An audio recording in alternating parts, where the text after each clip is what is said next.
నిర్గమకాండం 14వ అధ్యాయం 14వ వచనం. నిర్గమకాండం 14వ అధ్యాయం 14వ వచనం. యెహోవా మీ పక్షమున యుద్ధము చేయును. యెహోవా మీ పక్షమున యుద్ధము చేయును. మీరు ఊరకయే ఉండవలెనని ప్రజలతో చెప్పెను. చాలు. ఇగో ఇది ఇడుంది.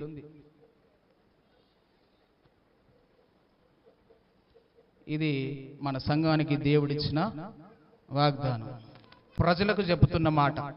మోషే దేవుని ప్రజలైనటువంటి ఇజ్రాయేలీలకు చెబుతున్న మాట ఏంటిదనంటే, యెహోవా మీ పక్షమున యుద్ధము చేయును, మీరు ఊరికయే ఉండవలేను అని ప్రజలతో చెబుతున్నాడు. మీరు ఊరికే ఉండవలేను అన్నప్పుడు మనం ఊరికనే ఉండాలి, అంతే. మళ్ళా నేను కూడా చేస్తా అంటే ఇంక ఆయన ఎందుకు మళ్ళీ చేయడానికి? ఆయన చేస్తా అన్నప్పుడు ఆయన చేస్తాడు, ఆయన చెయ్యను అన్నప్పుడు నువ్వు నీతోటి చేపిస్తాడు, అంతే. అవునా కాదు? కొన్నిసార్లు ఇట్లా కూడా జరుగుతుంది. నువ్వు వెళ్ళు, నీ వెనక నేను ఉంటా, నువ్వు కత్తి పట్టుకో, నేను యుద్ధం చేస్తా అని అంటాడు దేవుడు. కొన్నిసార్లు అట్లా కూడా ఉంటుంది. ఈ విషయాన్ని గురించి మనం ఆలోచన చేద్దాం. నిర్గమకాండం 14వ అధ్యాయం. నిర్గమకాండంలో 14వ అధ్యాయంలో 4 భాగాలు మనం విభజించుకోవచ్చు.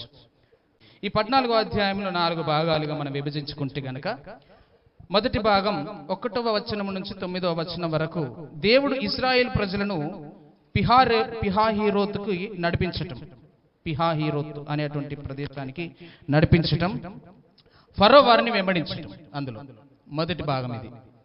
దేవుడు ఇశ్రాయేలు ప్రజలను ఎక్కడికి నడిపిస్తున్నాడు? పిహాహీరోతు అనండి, పిహాహీరోతు అనే ప్రదేశానికి నడిపిస్తా ఉన్నాడు. ఫరో వారికి పర్మిషన్ ఇచ్చాడు పొమ్మని. ఇచ్చిన తర్వాత ఏమనుకున్నాడు అనంటే, వీళ్ళు అరణ్యంలో పోతారు, వాళ్ళు అక్కడ చిక్కుకుంటారు, వాళ్ళు అక్కడ నాకు దొరుకుతారు అని చెప్పి మళ్ళీ ఏం చేసిండంటే ఫరో తరమడం మొదలుపెట్టాడు. ఇది మొదటి వచనం నుంచి 9 వచనాల వరకు.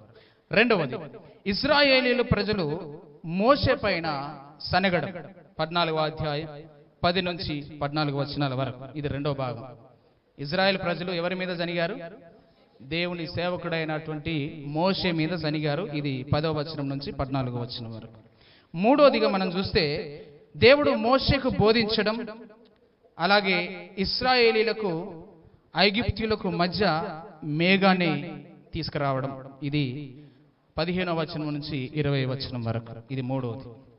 నాలుగవది చూస్తే గనక, ఇశ్రాయేలు ప్రజలు ఎర్ర సముద్రము దాటడం, ఐగుప్తులు ఎర్ర సముద్రంలో మునిగిపోవడం. ఫినిష్.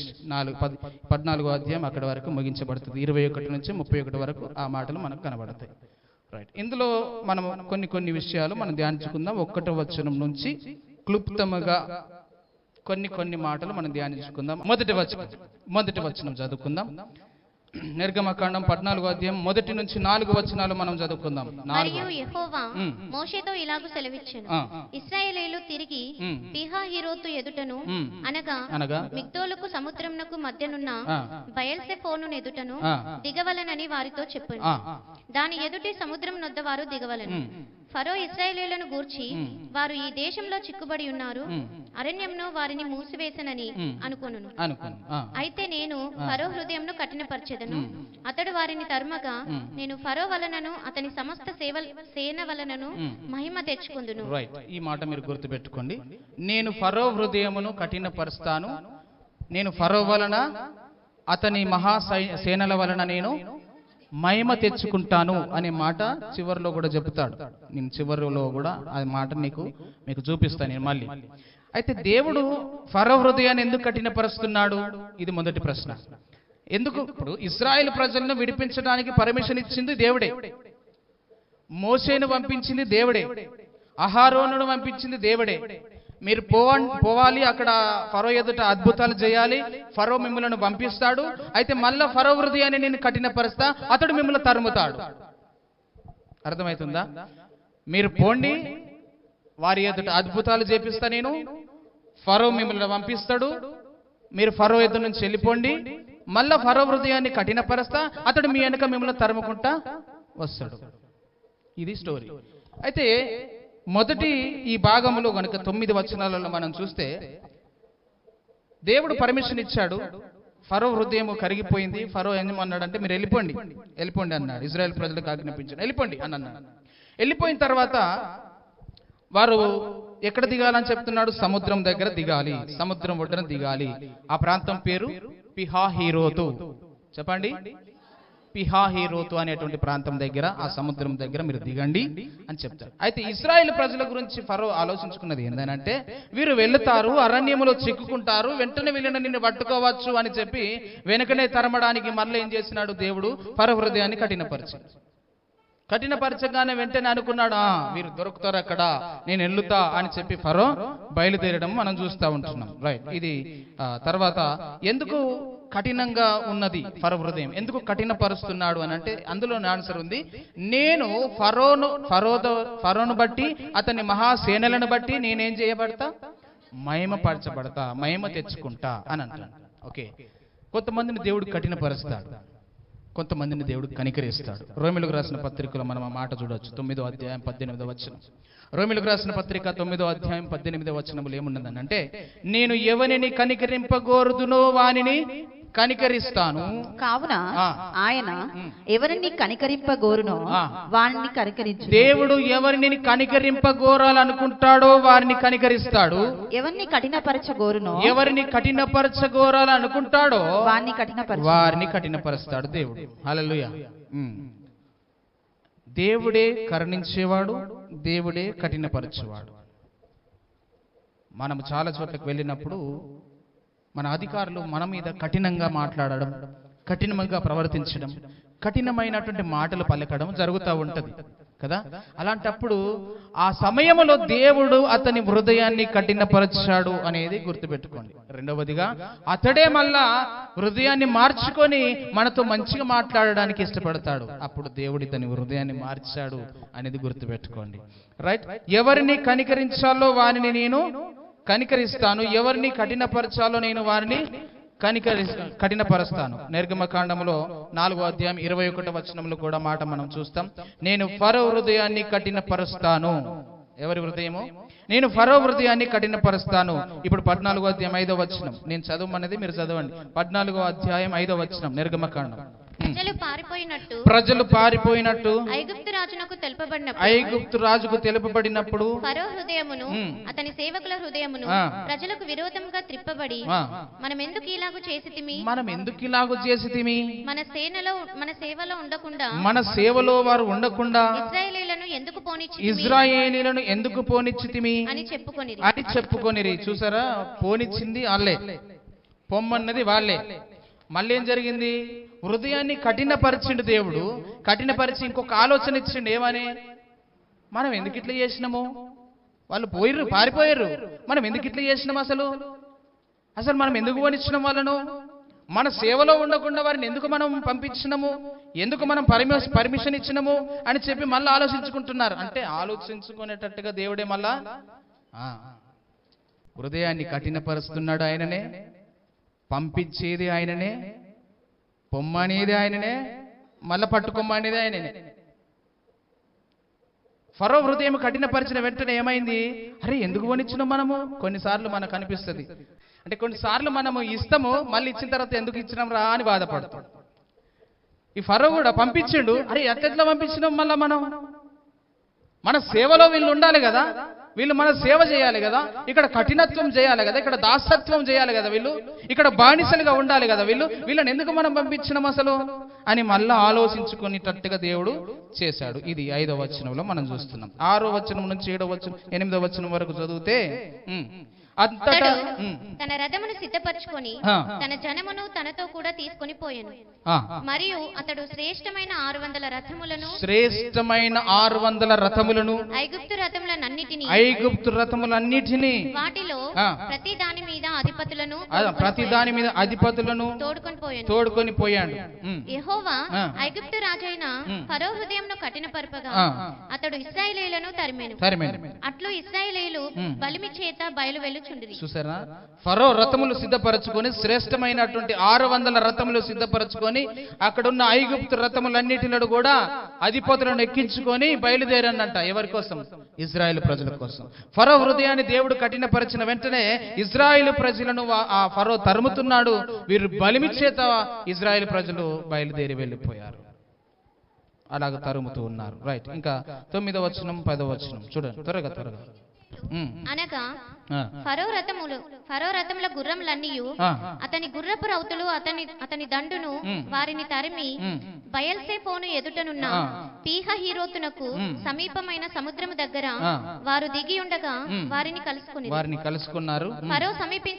ఫరో సమీపించుచుండగా ఇశ్రాయేలీయులు కన్నులెత్తి ఐగుప్తీయులు తమ వెనుక వచ్చుట చూచి మిక్కిలి భయపడి యెహోవాకు మొరపెట్టిరి. చాలు.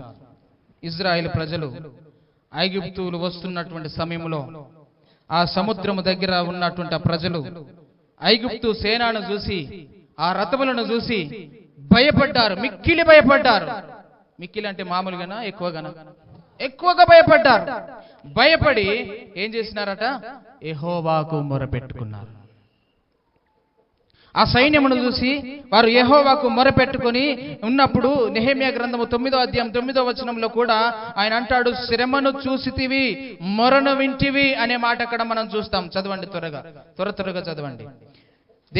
దేవుడికి మొరపెట్టినప్పుడు ఆయన మన మొరను వినే దేవుడు. ఇశ్రాయేలు ప్రజలు మొరపెట్టినప్పుడు విన్నాడు. నెహెమ్యా గ్రంథము 9వ అధ్యాయం 9వ వచనం. చాలా చురుకు. నీవు నీతిమంతుడవై ఉండి నీ మాట చొప్పున జరిగించి తిని ఐగుప్తులో మా పితరులు పొందిన శ్రమను నీవు చూచితివి. ఎర్ర సముద్రమునొద్ద వారి మొరను నీవు వింటివి. ఒకరు నిర్గమకాండము 2వ అధ్యాయం తీసి పెట్టుకోండి. 24వ వచనములు అక్కడ మనం చూస్తాం. ఇజ్రాయేల్ ప్రజల దగ్గరికి మోషేను పంపించక ముందు ఇజ్రాయేల్ ప్రజలు దేవునికి మొరపెట్టుకున్నారు. ఇజ్రాయేల్ ప్రజలు బానిసత్వములు ఉండి వారు దేవునికి మొరపెట్టుకున్నారు.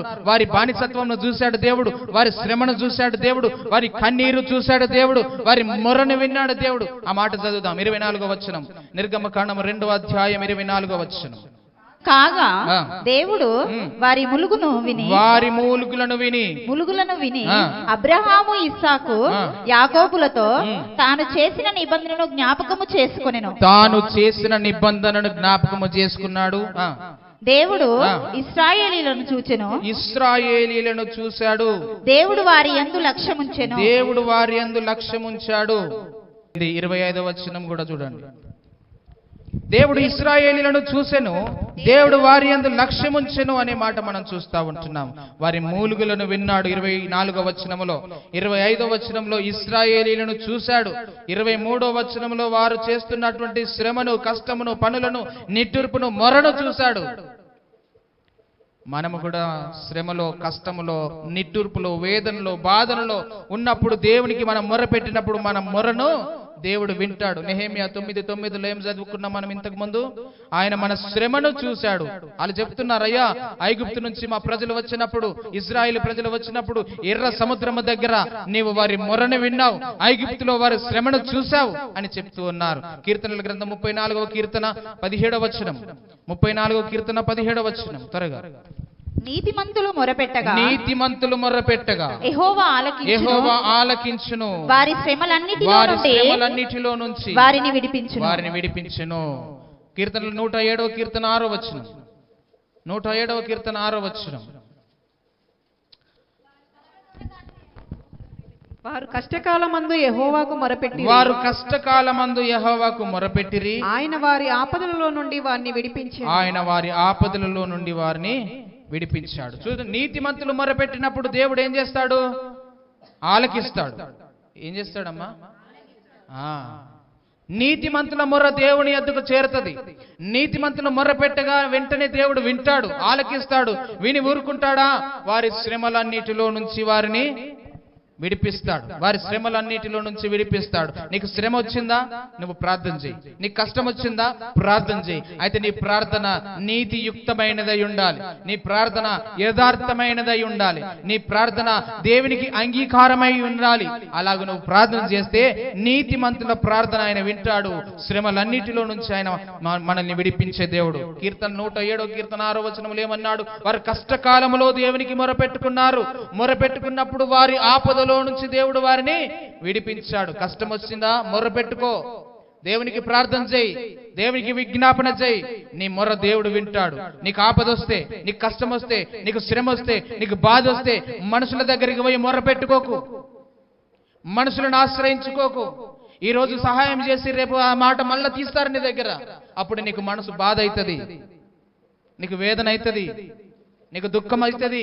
అందుకే దేవుడు అంటున్నాడు, నీకు ఏ బాధ ఉన్నా, ఏ భయం ఉన్నా, ఏ కష్టం ఉన్నా, ఏ నిట్టూర్పు ఉన్నా, ఏ వేదన ఉన్నా నువ్వు ఆలకించే దేవునికి మొరపెట్టు. నీ మొర ఆలకించే దేవునికి ప్రార్థన చేయి. నీ నిట్టూర్పును చూసే దేవునికి ప్రార్థన చేయి. నీ శ్రమను చూసే దేవునికి నువ్వు ప్రార్థన చేయి. నీ సమస్యలను తీర్చే దేవునికి నువ్వు ప్రార్థన చేయి. నువ్వు విజ్ఞాపన చేయి, మొరపెట్టు. అలాగ నువ్వు చేస్తే ఆయన నీ శ్రమలన్నిటిలో నుంచి, నీ ఆపదలన్నిటిలో నుంచి ఆయన విడిపించే దేవుడుగా, మనల్ని కాపాడే దేవుడుగా ఆయన ఉన్నట్టుగా మనం చూస్తూ ఉంటున్నాం. నిర్గమకాండం 14వ అధ్యాయం 11వ వచనం చూడండి. నిర్గమకాండం 14వ అధ్యాయం. వారు మోషేతో ఐగుప్తులో సమాధులు లేవని. ఇప్పుడు చూడండి, సనుగుడు స్టార్ట్ అయింది. మోషే మీద సనుగుతా ఉన్నారు. ఐగుప్తులో మాకు సమాధులు లేవని, ఈ అరణ్యంలో చచ్చుటకు మమ్మను రప్పించితివా? మమ్మను ఐగుప్తులో నుండి బయటికి రప్పించి మమ్మను ఇట్లు చేయనేలా. చాలు చాలు. మోషే మీద సనగడం, దేవుని సేవకుని మీద సనగుతున్నారు. దేవుడు చేసేది వాళ్ళకి మేలు చేస్తున్నాడా, కీడు చేస్తున్నాడా? చెప్పండి. మేలు చేస్తున్నాడా, కీడు చేస్తున్నాడా? మేలు చేయడానికే ఇష్టపడుతున్నాడు. చాలా మంది దేవుని సన్నిధికి వచ్చేనట్టుగా వస్తారు, మరలా తప్పుకుంటారు. ఎందుకు? కొద్దిగా కష్టం రాగానే నిలబడరు, పడిపోతారు, దేవుణ్ణి విడిచిపోతారు, దేవుణ్ణి మర్చిపోతారు. నీకు కష్టం వచ్చిందంటే దాని వెనుక నీకు విజయమునిస్తాడు దేవుడు. నీకు శ్రమ కలిగించాడు అంటే దాని వెనుక విజయాన్ని దాచి ఉంచినాడు దేవుడు. అది గుర్తుపెట్టుకోవాలి మనం. ఇక్కడ ఇశ్రాయేలు ప్రజలకు కష్టం వచ్చింది, బాధ వచ్చింది, వేదన కలిగింది. మొర్రపెట్టుకున్నారు. మొదట దేవునికి చెప్పుకున్నారు, అయ్యా మమ్మల్ని విడిపించు, అయ్యా మమ్మల్ని తప్పించు, అయ్యా మమ్మల్ని కాపాడు అని దేవునికి మొర్రపెట్టి వెంటనే ఏం చేస్తున్నారు? మోషే వైపు తిరిగి సనుగుతం ఉన్నారు, సనగడం మొదలు పెట్టారు. మోషే, మాకు అక్కడ ఐగుప్తులో సమాధులు లేవనుకున్నావా? మేము అక్కడే చచ్చిపోయే వాళ్ళం కదా, అక్కడే మమ్మల్ని పాతి పెట్టేవాళ్ళు కదా, అక్కడే మేము బానిసలుగా ఉండే వాళ్ళము కదా, అక్కడే మాకు బాగుండే కదా, ఎందుకు తీసుకొచ్చావు ఈ అరణ్యంలోనికి? ఈ అరణ్యంలో మమ్మల్ని చంపడానికి తీసుకొచ్చినవా? ఈ అరణ్యంలో మమ్మల్ని ఆగం చేయడానికి నువ్వు తీసుకొచ్చినవా అని చెప్పి మోషే మీద సనగడం మొదలు పెట్టారు. చాలా మంది కొత్తగా వచ్చే క్రైస్తవులు కూడా ఇలాగే ఉంటారు. మేము ఉన్నప్పుడు మంచిగా ఉన్నాం, అక్కడ మళ్ళా తీసుకొచ్చి యేసు ప్రభు అంటివి, యేసు ప్రభు దగ్గరికి వస్తే మాకేం జరగలేదని చెప్పి మళ్ళీ రిటర్న్ అవుతారు, యూటర్న్ తీసుకుంటారు. వాళ్ళలో ఏమి లేదట, నిజమైన విశ్వాసము వారికి లేదు. దేవుని మీద ఆధారపడడం వారికి అర్థం కాలే, దేవుని మీద ఆనుకోండడం వాళ్ళకి అర్థం కాలే. ఇజ్రాయేల్ ప్రజలు మొదట దేవునికి ప్రార్థన చేసినారు, తర్వాత సనగడం మొదలు పెట్టారు. సనగడం ఒకటేనా? మోషేకు వార్నింగ్ కూడా ఇస్తున్నారు. 12వ వచనం చదవండి. మా జోలికి రావద్దు, నువ్వు మేము ఐగుప్తులకు దాసులమైతాం. మేము అక్కడనే చెప్పినాము కదా, నీతో చెప్పినాము, నీకు వినబడలేదా? మోషే మా జోలికి రావద్దని చెప్పినాం ముందే. మా జోలికి వచ్చినవు, మమ్మల్ని విడిపించినవు, దేవుడు ఉన్నాడని చెప్పినవు, దేవుడు నడిపిస్తాడని చెప్పినవు, దేవుడే కాపాడుతాడని చెప్పినవు. ఇదిగో ఇప్పుడు అరణ్యంలోనికి తీసుకొచ్చినవు. ముందట చూస్తే సముద్రం ఉన్నది, వెనుక చూస్తే శత్రువు సైన్యం ఉన్నది, మమ్మల్ని ఇక్కడ చంపడానికి తీసుకొచ్చినవా మోషే అని చెప్పి మోషే మీద సనగడం మొదలు పెట్టారు. ఆయనకు వార్నింగ్ కూడా ఇస్తున్నారు, మా జోలికి రావద్దు, ఐగుప్తులకు దాసుల మగుదమని ఐగుప్తులో మేము నీతో చెప్పిన మాట ఇదే కదా, మేము ఈ అరణ్యమందు చచ్చుట కంటే ఐగుప్తులకు దాసుల మగుట మేలని వారు చెప్పుతూ ఉన్నారు. మేము చచ్చుట కంటే అక్కడే బానిసలుగా ఉండి, వారికి దాసులుగా ఉండి అక్కడ చచ్చినా మంచిగుండు, ఎందుకు తీసుకొచ్చినావు మమ్మల్ని అని చెప్పి ఎవరి మీద అరుస్తున్నారు? మోషే మీద అరుస్తున్నారు. ఇప్పుడు మోషే ఏం చేయాలి మరి? దేవుడు ఏమన్నాడంటే నిర్గమకాండం 32వ అధ్యాయం 9వ వచనంలో అంటాడు, దేవుడు అంటుడా, వీరు లోబడనొల్లని ప్రజలు. మోషే నువ్వు పక్కకు జరుగు. ఈ మాట మీరు చదవండి. నిర్గమకాండము 32వ అధ్యాయము 9వ వచనం. ఈ ప్రజలను నేను చూచి ఉన్నాను, ఇదిగో వారు లోబడనొల్లని ప్రజలు. కావున నీవు ఊరుకుండుము, నేను వారిని కాల్చివేసి నిన్ను గొప్ప జనముగా చేసేదనని మోషేతో చెప్పగా. ఒక్క నిమిషం. మోషేతోటి దేవుడు అంటున్నాడు, మోషే ఈ ప్రజలను నేను చూసిన, వీళ్ళ గురించి నాకు బాగా తెలుసు, వీళ్ళకి ఎంత చెప్పిన అర్థం కాదు, వీరు లోబడనులని ప్రజలు, వీరు మారరు. మోషే నువ్వు పక్కకు జరుగు, వీళ్ళందరినీ నేనేం చేస్తా, కాల్చివేస్తా, చంపేస్తా, నిన్ను గొప్ప జనముగా చేస్తా. మోషే నువ్వు పక్కకు జరుగు మోషే అని అన్నాడు. అంటే దేవునికి ప్రజలకు మధ్యవర్తిగా ఎవరున్నారు? మోషే ఉన్నాడు. దేవుని సేవకుడైన మోషే ఉన్నాడు, నాయకుడిగా ఉన్నాడు, సేవకుడిగా ఉన్నాడు. మోషేకు చెప్పుతున్నాడు, మోషే నువ్వు జరుగు, నువ్వు అడ్డం రాకు, నేను వీళ్ళని చంపేస్తా, నిన్ను గొప్ప జనంగా చేస్తా. అంటే మోషే ఏమన్నాడు? పో, చంపుకపో ఆయన అన్నాడా? ఏంది ప్రభా ఈ లొల్లి, నాకు ఇన్ని లక్షల మంది నాకెందుకు, ఇంత భారం నా మీద ఎందుకు, చంపుకపో ఆయన అనలే కదా. ఏమన్నాడు? బ్రతిమాలుకున్నాడు, దేవుని దగ్గర బ్రతిమాలుకున్నాడు. చదవండి ఇప్పుడు ఆ మాట. ఆయన మోషే బ్రతిమాలుకొని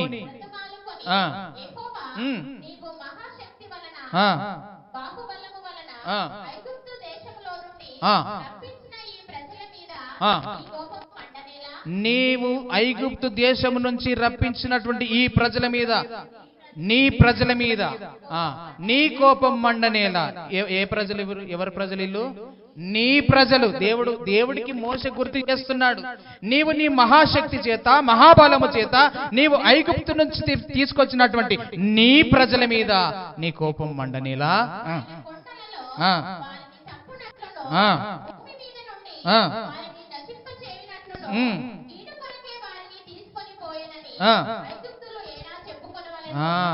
నీ కోపాగ్ని మల్లుకొని నీవు నీ ప్రజలకు ఈ కీడు చేయక దాని గురించి సంతాపపడు అని చెప్తున్నాడు దేవునికి మోషే. అయ్యా నీవు గొప్ప దేవుడవు, నువ్వు మంచి దేవుడవు, నువ్వు రక్షించేవాడవు, కాపాడేవాడవు, నువ్వు నశింపజేసేవాడవు కాదు. నీ మహాశక్తి చేత, నీ బలము చేత ఐగుప్తు దేశం నుంచి నీ ప్రజలను నీవు రప్పించినవు. ఆ ప్రజల మీద నీకు కోపమా? నీ కోపమును మానుపుకో, సంతాపపడయ్యా. ఎందుకనంటే ఐగుప్తు ప్రజలు చెప్పుకుంటారు, ఇదిగో ఇక్కడ నుంచి తీసుకుపోయాడు దేవుడు, ఆ అరణ్యములో దిక్కు లేకుండా వారిని చంపేసిండు, అందుకే తీసుకుపోయిండు దేవుడు అని చెప్పి నీకు చెడ్డ పేరు వస్తుంది. అయ్యా నీ కోపం మానుకో, నువ్వు సంతాపపడు అని దేవునికి మొర్ర పెట్టుకున్నాడు, విజ్ఞాపన చేసుకున్నాడు. అబ్రహాము దగ్గరికి దేవుడు వచ్చి సొదొమ పట్టణము గురించి చెబుతాడు. సొదొమ పట్టణాన్ని నాశనం చేయబోతున్న అబ్రహాం, నా సేతుడైన అబ్రహాముకు నేను చేసేది నేను దాచదనా అని చెప్పి అబ్రహాం దగ్గరికి వచ్చి అబ్రహాంకు చెప్తాడు. చెబితే అబ్రహాము కూడా మొర్ర పెట్టుకున్నాడు, అయ్యా ఒకవేళ అక్కడ 50 మంది నీతిమంతులుంటే నీతిమంతులను గురించి నువ్వు ఆలోచించు అని దేవుడికి మొరపెట్టుకుంటున్నాడు. ఎంతమంది అంటే ఫస్ట్ 50 మంది నీతిమంతులుంటే నువ్వు వదిలిపెడతావా దేవా అంటే, సరే 50 మంది ఉంటే వదిలిపెడతా. అట్లా క్రమక్రమంగా 45, 40, 30 ఇట్లా తగ్గించుకుంటూ వచ్చి లాస్ట్కి ఎంతమంది అయ్యారు?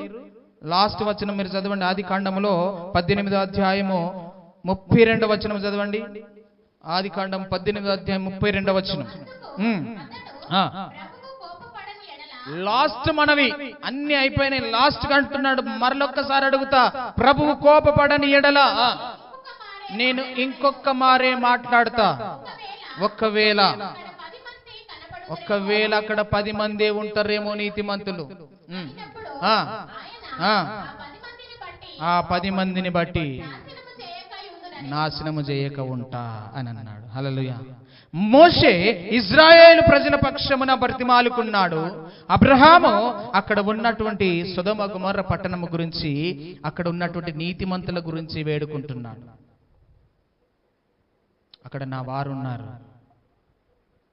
ప్రభువుకు తెలియజేస్తున్నాడు. అయ్యా, ఒకవేళ 10 మంది ఉంటే విడిచిపెడతావా అంటే విడిచిపెడతా అని అన్నాడు దేవుడు. హల్లెలూయా. తర్వాత చూస్తే కనుక మనం నిర్గమకాండములో సంఖ్యాకాండము 14వ అధ్యాయం 14 నుంచి 20 వరకు మనం చదివితే అద్భుతమైనటువంటి మాట అక్కడ మనకు కనబడుతుంది. సంఖ్యాకాండం 14వ అధ్యాయం 14 నుంచి 20 వచనం వరకు. ఈ ప్రజల మధ్య ఉన్నావనియు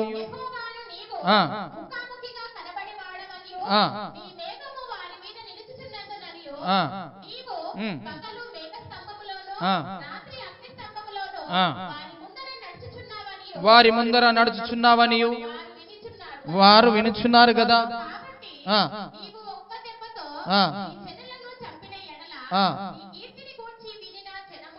నీ కీర్తిని గూర్చి వినిన జనములు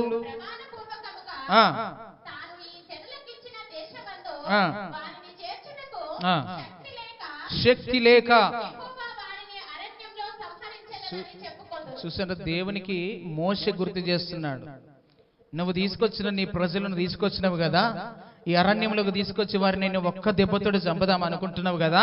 అయితే ప్రజలు అనుకుంటారయ్యా, ఐగుప్తు ప్రజలు ఏమనుకుంటారంటే ఆయనకు వాగ్దానము చేసిన దేశంలోనికి ఆ ప్రాంతంలోనికి ఇశ్రాయేలు ప్రజలను నడిపించేటువంటి శక్తి లేక వారిని మధ్యలోకి తీసుకుపోయి అరణ్యములో చంపేశాడు అని చెప్పుకుంటారు అని చెప్పి గుర్తు చేస్తున్నాడు.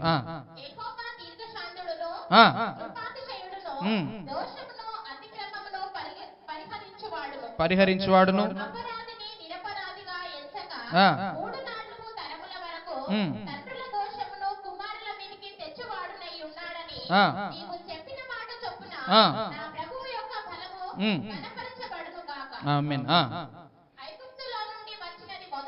మొదలుకొని ఇది వరకు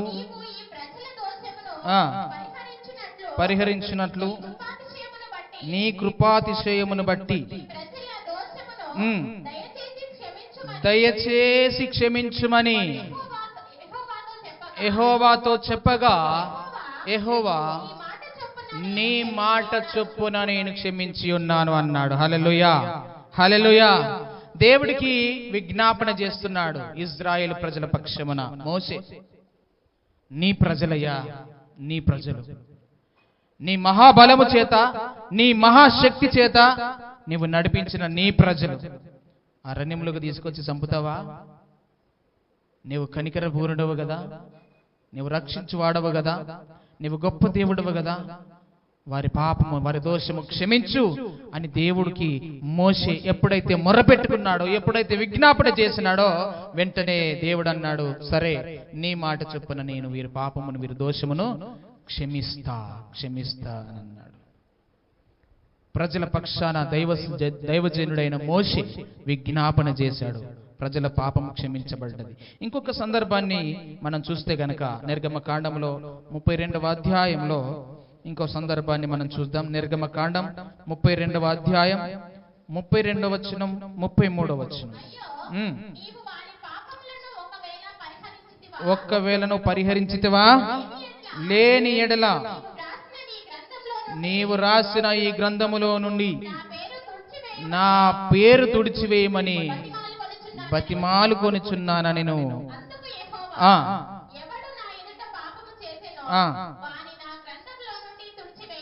చాలు. హల్లెలూయా. ఏమంటున్నాడు మోషే? నేను చాలాసార్లు ఈ మాట గుర్తు చేసిన మీకు. ఏమన్నాడు? వీళ్ళ పాపము క్షమిస్తే సరే, లేదంటే గనక నీవు రాసిన నీ గ్రంథములో నుంచి నా పేరు తుడిచివేయి. అంటే దాని అర్థమైంది, నువ్వు వారిని క్షమిస్తే క్షమించు, వాళ్ళని చంపుతా అనుకుంటే ముందు నన్ను చంపు. వాళ్ళ పాపమును క్షమిస్తావా? ఓకే. లేదంటే వాళ్ళని చంపుతా అని నువ్వు నిర్ణయం తీసుకుంటే అంతకంటే ముందుగా నన్ను చంపేసి. మోషే దేవుని దగ్గర విజ్ఞాపన చేస్తున్నాడు. అయితే దేవుడు అన్నాడు, నా ఎదుట పాపము చేసిన వాని పేరు నేను తుడిచివేస్తా. నా ఎదుట ఎవరైతే పాపము చేస్తారో వారి పేరు తుడిచివేస్తా నేను. దేవుడికి ప్రజలకి మధ్య మోషే విజ్ఞాపన చేస్తున్నాడు ప్రజల పట్ల. ఎందుకు ఈ మాట చెప్తున్నానంటే, చిన్న కష్టం రాగానే సనగడం, చిన్న శ్రమ రాగానే పారిపోవడం, అక్కడి నుంచి మందిరానికి మానేయడం, ప్రార్థనకు మానేయడం, సహవాసానికి మానేయడం. చిన్న కష్టం అదెంత నీకు దేవుని ఎదుట? దేవునికి అదెంత? అది ఒక లెక్కన. ఆయనకు ముర్ర పెట్టితే, ఆయనకు విజ్ఞాపన చేస్తే విడిపించే దేవుడైన, కాపాడే దేవుడైన. ఇజ్రాయెల్ ప్రజలు మొరపెట్టినప్పుడు వదిలేసిండా, కాపాడిండా? చెప్పండి. సముద్రం దగ్గర కాపాడిండు ఆయన. మొరపెట్టుకున్నారు ఇజ్రాయెల్ ప్రజలు, కాపాడి. ఇప్పుడు 13వ వచనం చదువుకున్నామా మనం? అందుకు మోషే భయపడకుడి, యెహోవా మీకు నేడు కలుగజేయు రక్షణను మీరు ఊరక నిలుచుండి చూడుడి. చాలు, ఒక్క నిమిషం. మోషే ప్రజలతోటి చెప్తున్నాడు. ప్రజలు భయపడ్డారు. మొదట మిక్కిలి భయపడ్డారు. మిక్కిలి భయపడి దేవునికి మొరపెట్టుకున్నారు, మొదటిది. రెండవది, ప్రజలు దైవజనుడైన మోషే మీద సనగడం మొదలుపెట్టారు. ఈ సనిగిన వెంటనే దైవజనుడైన మోషే చెబుతున్నటువంటి మాట ఏంటిదనంటే, మీరు భయపడకండి, మీరు భయపడకండి, మీకేం కాదు, మీరు భయపడకండి, మీరు భయపడకండి. యెహోవా మీకు నేడు కలగజేయు రక్షణను మీరు ఊరగా నిలుచుండి చూడుడి. మీరు నేడు చూసిన ఐగుప్తులోనిక మీదట మీరెన్నడూను చూడరు. హల్లెలూయా, హల్లెలూయా. ఇప్పుడు ఉన్నటువంటి ఐగుప్తీయులు, ఇప్పుడున్న మీ శత్రువులను మీరిక ఎన్నడూ చూడరు. ఆమేన్ అనండి. ఇప్పుడు మీకున్న కష్టము, ఇప్పుడు మీకున్న దుఃఖము, ఇప్పుడు మీకున్న బాధ ఇక ఎన్నడూ మీరు చూడరు. ఎప్పుడు?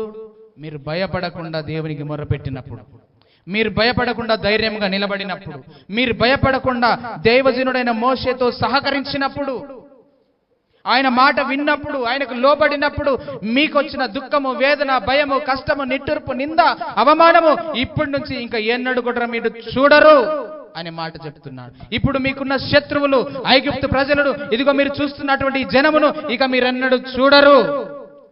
ఆమేన్. ఎన్నడూ మీరు చూడరు. ఇంకా భయపడకండి, భయపడకండి అని ప్రజలకు ధైర్యం చెబుతూ ఉన్నాడు.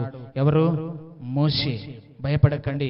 దినవృత్తాంతుల గ్రంథము, 2వ దినవృత్తాంతుల గ్రంథములో 20వ అధ్యాయం 15వ వచనం, ఈ యుద్ధము మీరు కాదు, దేవుడే జరిగించును. హల్లెలూయా.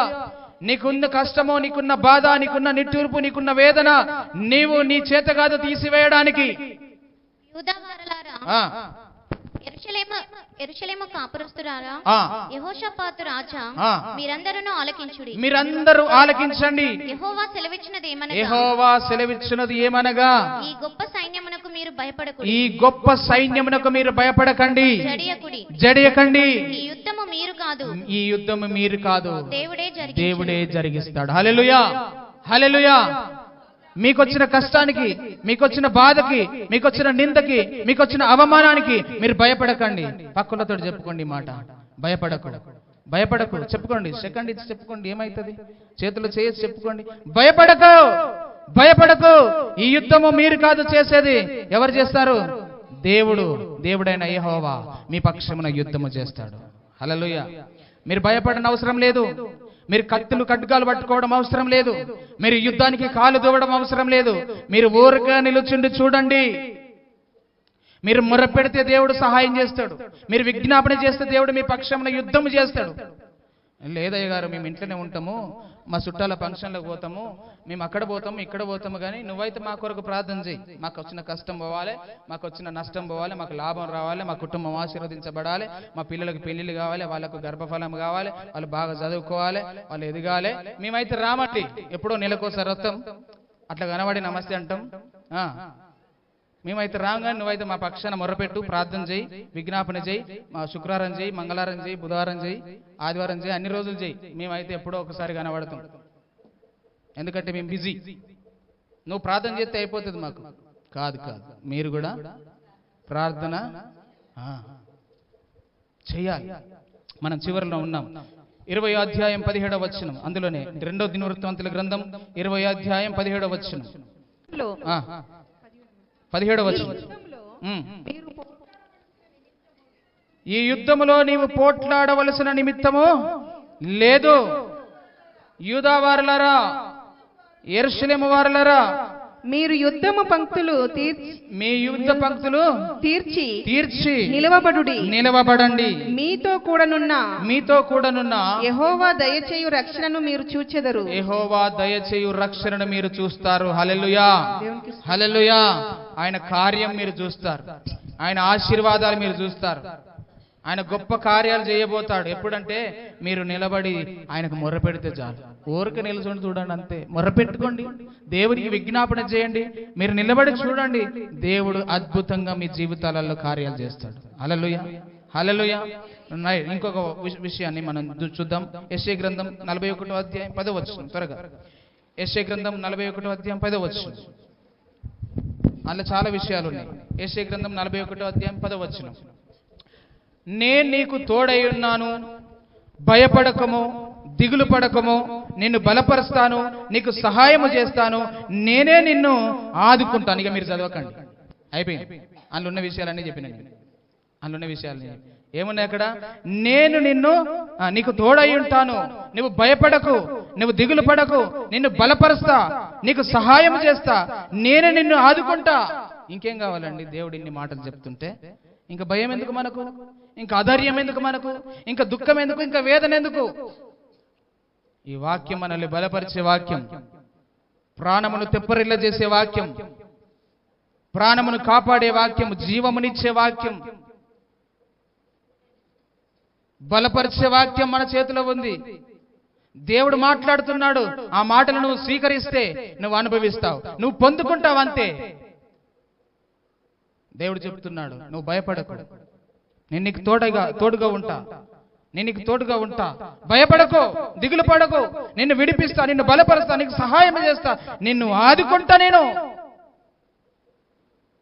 ఇన్ని మాటలు దేవుడు చెప్తున్నాడు మనకు. భయపడొద్దు. ప్రజలతో చెప్తున్నాడు, భయపడకండి, భయపడకండి. ఇప్పుడు చదవండి 14వ వచనం, నిర్గమకాండం. యెహోవా మీ పక్షమున యుద్ధము చేయును, మీరు ఊరకయే ఉండవలెనని ప్రజలతో చెప్పాడు. హల్లెలూయా. భయపడకండి, దేవుడు మీ పక్షమున యుద్ధము చేస్తాడు, మీరు ఊరకనే ఉండండి. నిర్గమకాండంలో 15వ అధ్యాయం 3వ వచనము చూడండి. యెహోవా యుద్ధశూరుడు, యెహోవా అని ఆయనకు పేరు. 14వ అధ్యాయం 15వ వచనం. త్వరగా 15వ వచనం. అంతలో యెహోవా మోషేతో, నీవేళ నాకు మొరపెట్టుచున్నావు, సాగిపో అని అన్నాడు. 21వ వచనం. 21వ వచనం. మోషే సముద్రం వైపు తన చెయ్యి చాపగా యెహోవా ఆ రాత్రి అంతయు బలమైన తూర్పు గాలి చేత సముద్రమును తొలగించి దానిని ఆరిన నేలగా చేసెను. ఇప్పుడు 17వ వచనం చదవండి. 17వ వచనం. ఇదిగో నేను నేనే ఐగుప్తీయుల హృదయములను కఠినపరచుదును, ఐగుప్తీయుల హృదయాన్ని కఠినపరుస్తాను, వారు వీరిని తరుముతారు. నేను ఫరో వలనను అతని సమస్త సేన వలనను అతని రథముల వలనను అతని గుర్రపు రౌతుల వలనను నాకు మహిమ తెచ్చుకుంది. 4వ వచనములో ఉన్న మాట ఇక్కడ మళ్ళీ గుర్తు చేస్తున్నాడు. నేను అందుకే గుర్తు పెట్టుకోండి అన్న ఈ మాట. ఏం చెప్పాడు? నేను ఫరో సైన్యము వలన, అతని రథముల వలన, రౌతుల వలన నేను మహిమ తెచ్చుకుంటాను అని అన్నాడు. ఇప్పుడు మోషేకు చెప్పాడు, నువ్వు వెళ్ళి సముద్రం వైపు నీ కర్ర చూపించు అని అన్నాడు. కర్ర చూపించిన వెంటనే రాత్రి బలమైన గాలి వీచి ఆ సముద్రము 2 పాయలుగా చీల్చబడి గోడలలాగా నీళ్లు నిలబడ్డాయి. ఆరిన నేల ఏర్పడినట్టుగా మనం చూస్తూ ఉంటున్నాం. 23వ వచనం చూడండి. ఐగుప్తీయులను ఫరో గుర్రములను రథములను రౌతులను వారిని తరిమి సముద్ర మధ్యంలోనికి చేరారు. ఎవరు? ఐగుప్తీ ప్రజలు. సముద్ర మధ్యంలోనికి చేరే వరకు అక్కడ ఇజ్రాయెల్ ప్రజలు అవతలకి వెళ్ళిపోయారు. వారు చేరుకున్నారు, ఒడ్డుకు చేరుకున్నారు. ఆరిన నేలన దేవుడు వారిని నడిపించాడు. ఇజ్రాయెల్ ప్రజలు సముద్రం దాటారు. వారిని తరుముతూ ఫరో సైన్యము వారందరూ కూడా సముద్రం మధ్యలోనికి వచ్చారు. నెక్స్ట్ వచనం. అయితే వేకువజామున యెహోవా ఆ అగ్ని మేఘమయమైన స్తంభం నుండి ఐగుప్తుల దండు వైపు చూచి ఐగుప్తుల దండును కలవరపరిచాడు. దేవుడు కలవరపరిచాడు.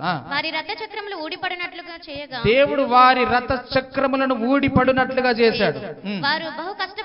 వారు బహు కష్టపడి తోలుచున్నారు. అప్పుడు ఐగుప్తీయులు ఇశ్రాయేలీయుల ఎదుట నుండి పారిపోదాము రండని యెహోవా వారి పక్షంన మనతో యుద్ధము చేయుచున్నాడని చెప్పుకొనిరి. ఇప్పుడు అర్థమైంది వాళ్ళకు. ఇప్పటిదాకా అర్థం కాదు. ఐగుప్తులను మనం వదిలిపెట్టి మనం వెళ్ళిపోదాం, మనం పారిపోదాం రండి. ఎందుకు అనంటే యెహోవా వారి పక్షమున మనతో యుద్ధము చేయుచున్నాడని ఐగుప్తులకు అర్థమైపోయింది. ఏం చేసిండు దేవుడు? మధ్యలోకి పోగానే వారి యొక్క గుర్రపు చక్రాలను, ఆ రథ చక్రాలను ఊడిపడేటట్టుగా చేశాడు. వారు బలవంతంగా తోలుతున్నారు, అయినా అవి ముందుకెళ్ళడం లేదు. అయితే వారి అన్నిటిని చక్రాలు ఊడదీసిన తర్వాత అవి పడిపోయిన తర్వాత ఐగుప్తులు అనుకున్నారు, ఇంకా వద్దు, మనం తిరిగి వెళ్ళిపోదాం, వీరి పక్షాన దేవుడు యుద్ధము చేస్తున్నాడు, హల్లెలూయా, మనం వెళ్ళిపోదాం అని చెప్పి వారు వెనకకు తిరిగారు. తర్వాత చదవండి సిస్టర్. అంతలో యెహోవా మోషేతో ఐగుప్తుల మీదికిని వారి రథముల మీదికిని వారి రౌతుల మీదికిని నీళ్లు తిరిగి వచ్చినట్లు సముద్రం మీద నీ చెయ్యి చాపమని, సముద్రం మీద నీ చెయ్యి చాపని మళ్ళా మోషేకు దేవుడు చెప్పాడు.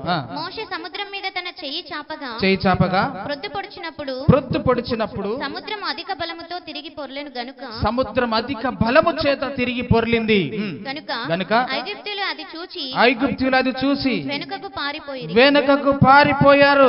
అప్పుడు యెహోవా సముద్రం మధ్యను ఐగుప్తులను నాశనం చేశాను. వెనుకకు పారిపోయారు, ఐగుప్తులు నాశనం అయిపోయారు.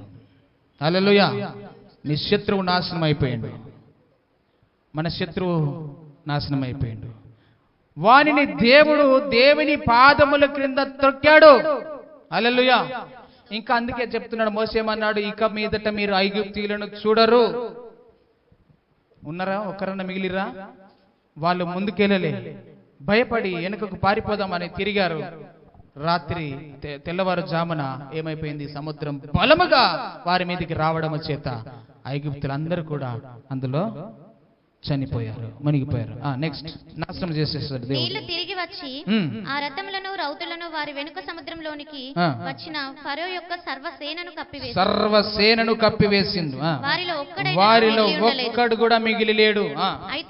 అయితే ఇశ్రాయేలీయులు ఆరిన నీళ్లను సముద్రం మధ్య ఉన్నప్పుడు ఆ నీళ్లు వారికి కుడి ఎడమ ప్రక్కల గోడవలె ఉన్నది. ఆ దినమున యెహోవా ఐగుప్తుల చేతిలో నుండి ఇశ్రాయేలీయులను రక్షించెను. ఆమేన్. ఇశ్రాయేలీయులు చచ్చిన ఐగుప్తీయులను సముద్ర తీరమున చూశారు. యెహోవా ఐగుప్తులకు చేసిన గొప్ప కార్యమును ఇశ్రాయేలీయులు చూసిరి గనుక ఆ ప్రజలు యెహోవాకు భయపడి యెహోవా యందును ఆయన సేవకుడైన మోషే యందును నమ్మకముంచిరి. ఆమేన్. హల్లెలూయా. ఎప్పుడు వచ్చింది నమ్మకము? శత్రువు సైన్యము మొత్తము నాశనం అయిపోయిన తర్వాత, శత్రువు ఓడిపోయిన తర్వాత దేవుని మీద భయం కలిగింది, దేవుని సేవకుని మీద భయం కలిగింది. అప్పుడు వారు నమ్మారు, భయపడ్డారు. ప్రజలందరూ కూడా దేవుని వైపు తిరిగినట్టుగా, సేవకుని వైపు తిరిగినట్టుగా మనం చూస్తుంటున్నాం. దీంట్లో మనము చూడవలసినటువంటి విషయాలు ఇంకా చాలా చాలా ఉన్నాయి. అయితే చివరిగా ఈ యొక్క ఇశ్రాయేలు ప్రజలను దేవుడు ఏం చేసినాడు? ఆరిన నేలను నడిపించినాడు. ఐగుప్తులందరినీ కూడా అందులో ముంచేశాడు, చంపేశాడు. ఇప్పుడు చెప్పండి, కష్టానికి, శ్రమకు, నష్టానికి, బాధకు, భయానికి మనం భయపడతామా? భయపడితే దేవుడు మన పక్షాన యుద్ధము చేయడు. నువ్వు భయపడకుండా ధైర్యంగా నిలబడి దేవునికి మొర్రపెట్టుకో, దేవునికి విజ్ఞాపన చేసుకో. నువ్వు ఊరుగా నిలుచుండి చూడు, దేవుడు నీ పక్షాన యుద్ధము చేస్తాడు. హల్లెలూయా. అందుకనే మనకిచ్చిన వాగ్దానం ఏంటిది? యెహోవా మీ పక్షమున యుద్ధము చేయును, మీరు ఊరికే ఉండవలెనని ప్రజలకు. మీరేం చేయొద్దు, మీరేం మాట్లాడద్దు, మీ పక్షాన దేవుడు యుద్ధం చేస్తాడు. అంతే. మీరు మొరపెట్టుకోండి, ప్రార్థన చేయండి, విజ్ఞాపన చేయండి, కన్నీరు కారవండి, ఏడవండి. నీ శ్రమ, నీ బాధ, నీ కష్టం ఏదైనా సరే దేవుని సన్నిధిలో నువ్వు వచ్చి మొరపెట్టుకుంటే గనుక ఆయన నీ బాధ నుంచి, నీ శ్రమ నుంచి, నీ కష్టం నుంచి నిన్ను విడిపిస్తాడు. ఇక ఎన్నడూ నీ శ్రమ, నీ కష్టం మళ్ళా చూడవు, నీ శత్రువులను ఇక చూడవు. మీరిప్పుడు చూస్తున్నటువంటి ఐగుప్తీయులను మీరు ఎన్నడూ చూడరు అనేటువంటి అనే మాట మోషే ప్రజలకు చెప్తూ ఉన్నాడు. ఇప్పుడు దేవుడు మనకు ధైర్యాన్ని ఇస్తున్నాడు. ఏంటిది? మనకు వచ్చిన బాధ, మనకు వచ్చిన కష్టము, నష్టము ఏదైనా సరే మనం భయపడద్దు, ధైర్యంగా ఉండాలి. మన పక్షాన ఎవరున్నారు? దేవుడు ఉన్నాడు. యుద్ధము చేసేది ఆయన, యుద్ధ శూరుడైన యెహోవా అని ఆయనకు పేరు. ఆయన మనకుండగా మనకెందుకు భయం? భయపడతామా? భయపడొద్దు. ఎవరున్నారు మన పక్షాన? నువ్వు 10 మందిని కాదు 100 మందిని తెచ్చుకో, సైన్యాన్ని వేసుకొచ్చుకో, 1,00,000 మందిని తెచ్చుకో, కానీ దేవుని ఎదుట ఒక్కడు మిగిలలేడు. హల్లెలూయా. సర్వ సైన్యము మొత్తము నాశనం అయిపోయింది. నీ పక్షాన మనం అనుకుంటాం, నా పక్షాన నువ్వు మాట్లాడు, నువ్వు చెయ్యి, నేను చెయ్యి అంటే ఎవరు చెయ్యరమ్మా. దేవుడికి మొరపెట్టుకో, దేవుడు చేస్తాడు. మేలు చేసేదాయన, సహాయం చేసేదాయన, విడిపించేదాయన, రక్షించేదాయన, కాపాడేదాయన, నిన్ను నిలబెట్టేదాయన, స్థిరపరిచేదాయన.